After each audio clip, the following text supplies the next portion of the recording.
बिस्मिल्लाहिर्रहमानिर्रहीम। अज़ीज़ तलबा अस्सलाम वालेकुम। पिछले सबक में हमने स्वाद की शक्ल बनाना सिखाई थी।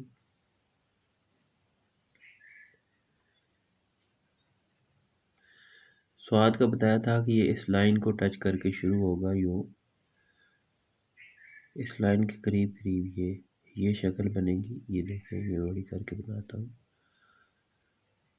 यूँ आपने नहीं बनानी, ये देखें, ठीक है। यहाँ से यहाँ तक फासला बहुत ज़्यादा नहीं होगा, ये वाला फासला। फिर दायरा है, वही तरीक़ाकार है।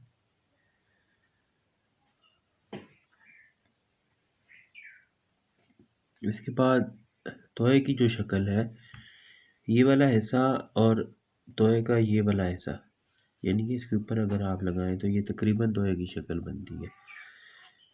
तो हमने यहाँ से यहाँ तक सीधी लाइन लगानी है, ये तिरछी,